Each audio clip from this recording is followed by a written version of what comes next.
plus d'un siècle, le hockey fait vibrer le peuple québécois.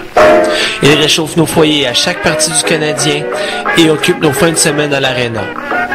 Chaque résident du Québec mange, dort et vit de hockey et on fait de ce sport notre sport national.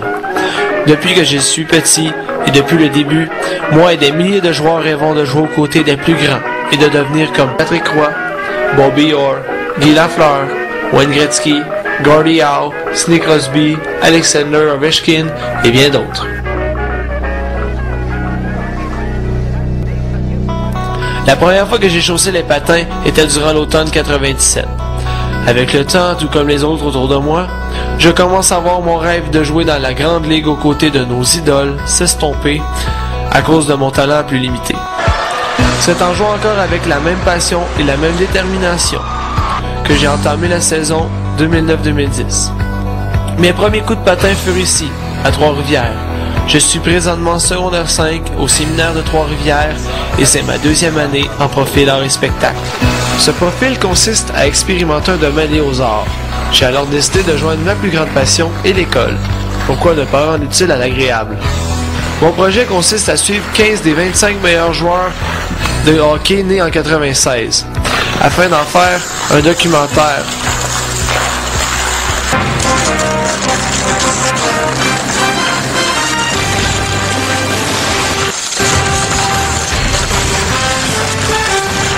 Après un mois de vidéos, d'interviews, de recherches et de temps passé en compagnie d'équipe, j'ai compris que j'avais fait le bon choix. Les meilleurs joueurs de hockey au Québec sont à mon école et en plus d'être des joueurs extraordinaires, ils sont des jeunes enthousiastes, sympathiques et bien aimables. Ils forment ensemble l'équipe du SSJ Est du Québec.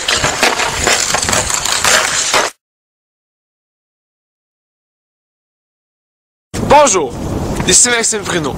Aujourd'hui, je vais vous parler d'une équipe bien spéciale, le SSJ Est du Québec. Cette année, l'entraîneur en chef du SSJ, Jean-François Brunel, il est allé de l'avant et a décidé de mettre sur pied une équipe regroupant les meilleurs espoirs du hockey nés en 1996 dans une seule équipe. Ce projet pilote a pour but d'imiter l'Ontario et les États-Unis. C'est à l'école secondaire privée de Trois-Rivières, le séminaire Saint-Joseph, que l'équipe passe l'année à se perfectionner autant sur la patinoire qu'hors glace. L'entraîneur Brunel a décidé de faire évoluer sur le plan hockey, intellectuel, culturel et social ses protégés dans ce qu'il qualifie d'une des meilleures écoles du Québec.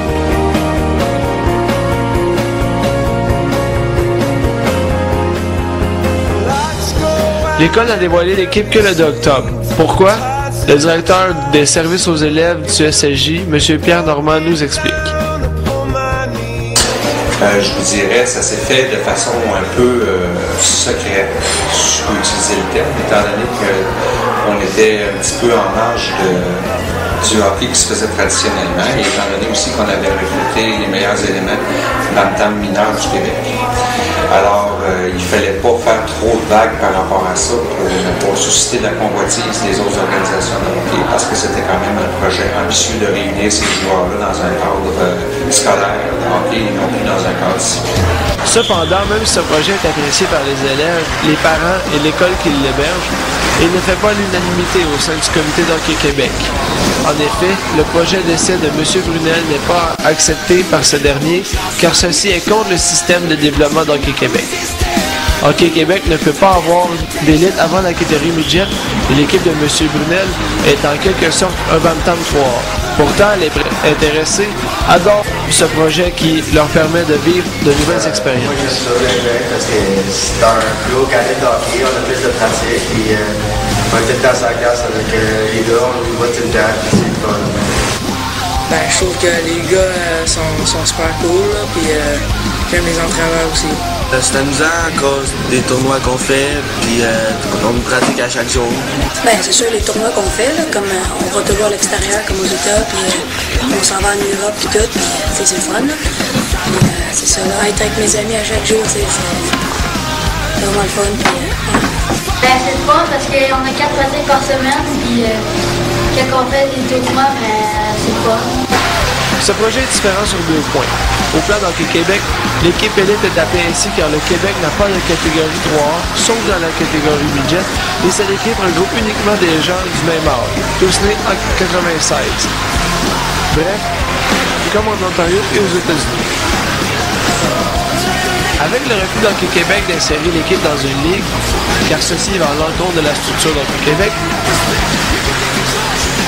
l'entraîneur Brunel a passé au plan B et est devenu un hors-la-loi. Et oui, l'équipe continue de jouer au hockey, malgré le mécontentement d'Hockey Québec face à ce projet. Mais pourquoi? Monsieur Brunel explique la situation de l'équipe. Au Québec, il y a un réseau de développement. Un peu partout en Amérique du Nord, il y a des réseaux de développement. Donc, on a voulu essayer de faire les choses un peu différemment. On a voulu regrouper des bons joueurs ensemble, on fait une année d'entraînement et de tournoi. Donc, c'était pour essayer de faire différent de ce qui existe déjà.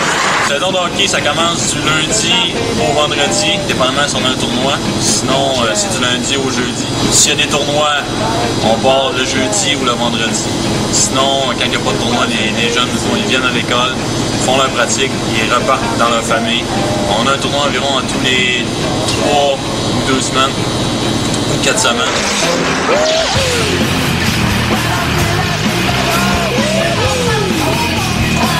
L'équipe joue contre les meilleurs joueurs de hockey en Amérique du Nord et même en Europe. Le fait de jouer contre des joueurs toujours aussi forts qu'eux et des équipes aussi compétitives leur permet d'atteindre la zone maximale de développement. Mais c'est quoi? L'objectif, c'est que les jeunes puissent progresser et de réunir un groupe de joueurs avec un niveau de talent égal.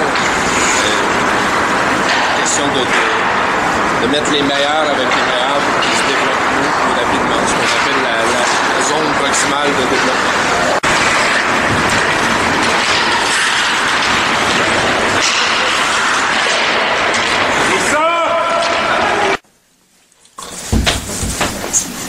L'équipe est présentement dans une impasse, car n'étant pas fédérée, l'équipe rencontre des problèmes. Hockey Québec et la fédération ne savent pas quoi faire avec ce projet pilote et n'ont pas leur choix à l'idée de vouloir continuer le projet. C'est clair que la fédération n'est pas très contente de cette nouveauté-là, elle n'est pas en faveur de ça. Donc, du point de vue de Hockey Québec, on a non seulement on n'a pas d'appui, mais on a des situations de tension. Donc, ça va être dur de dire là, ce qui va être l'avenir de ce programme-là actuellement.